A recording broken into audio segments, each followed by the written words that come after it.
Secretário, é um prazer te receber aqui nos nossos estúdios de Brasília, da CNN. E assim, eu quero trazer para o senhor a preocupação, claro, dos consumidores, né? As pessoas que bebem, consomem bebida alcoólica, estão se sentindo inseguras, com medo, né? Porque não sabem a procedência, é difícil saber a procedência do que está sendo servido ali no copo. Até hoje, na coletiva de imprensa que teve mais cedo, que os senhores participaram, o ministro da Saúde, Alexandre Padilha, deu como assim uma orientação para os consumidores: olha, verifique, descubra a procedência do que está sendo servido, verifique o lacre. Mas assim, no dia a dia, como é que você vai num bar, vê uma caipirinha e abre a vodka aqui na minha frente, ou cachaça, enfim, na minha frente, para eu ver se o lacre... Não é algo muito factível. Como é que o consumidor pode se precaver, secretário? Olha, essa pergunta é importante, Débora. Eu te agradeço tê-la feito para a gente poder, vamos dizer, organizar os esforços da sociedade para lidar com essa situação terrível que está aí nos nossos noticiários nos últimos dias.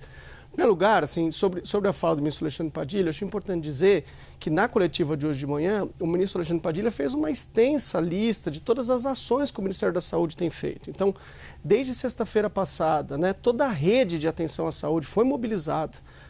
Os hospitais, os profissionais, todo o sistema de cuidado foi avisado de que podia haver contaminação por metanol. Veja, esse é um tipo de problema que não é a primeira opção de um médico que está na ponta, de um enfermeiro ou de alguém que faça atenção básica de saúde. Então, o Ministério da Saúde se mobilizou desde sexta-feira para informar todo mundo de que isso podia estar acontecendo. A mesma coisa nós, na Secretaria de Defesa do Consumidor, fizemos, avisamos os estabelecimentos e os PROCONs. Então, a primeira ação é uma ação governamental, de deixar os órgãos de vigilância sanitária atentos, de avisar a rede de saúde. A intoxicação por metanol tem procedimentos muito específicos, de exame, de tratamento. Então, o ministro Alexandre Padilha foi bastante ágil e dinâmico em manter a rede preparada para lidar com isso. Nessa fala que você mencionou, o que o ministro Padilha está nos chamando a atenção? De que, vejam, nós estamos falando de milhões e milhões de bebidas que são consumidas todos os dias. Se a gente não tiver a participação ativa da sociedade nesse processo de monitoramento, a gente não vai conseguir fazer todo o esforço que a gente precisa fazer para ter segurança total. Então, veja, é lógico, você tem toda a razão, Débora. Poxa, Paulo, eu fui lá no bar, fui no restaurante, pedi um drink, como é que eu vou saber? Tem situações em que não é possível mesmo. E aí esse cuidado vai se dar pela escolha do bar, pela escolha da procedência do estabelecimento, se é um lugar que você conhece, se é um lugar que você tem tradição de ir, que tem, ao longo dos anos, mostrado que é gerenciado de forma séria ou não.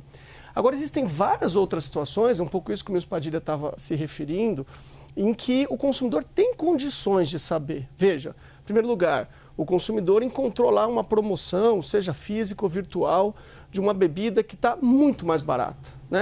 Eu hoje dei esse exemplo numa conversa que eu tive também com um veículo de imprensa. Olha, é normal que as pessoas procurem produtos mais baratos, mas tem lá uma camiseta que custa R$10, eu vou procurar por R$ 9, R$ 8,50. Opa, se eu achei essa camiseta por R$ 2, por R$ 3, eu sei que esses preços não fazem sentido, evidente que tem alguma coisa errada aqui, você pode estar lidando com um produto falsificado, pirateado, qualquer coisa assim.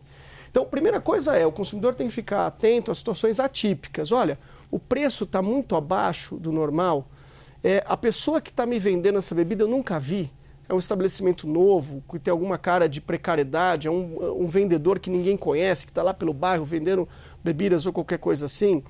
3, essa bebida que está sendo adquirida, ela tem algum sinal de que foi adulterada ou de que foi aberta, de que foi, tem o rótulo, está lá com alguma diferença.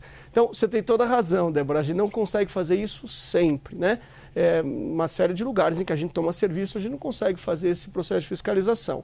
Mas quando a gente consegue, a gente tem que ter esse olhar cuidadoso, seja para o produto, ou seja para o fornecedor. Quer dizer, num momento como esse é importante que a população esteja mais atenta, seja mais criteriosa na escolha daqueles fornecedores que ela confia, que ela tem tradição e que ela sabe que são pessoas que cumprem as normas de vigilância sanitária, fiscais e assim por diante.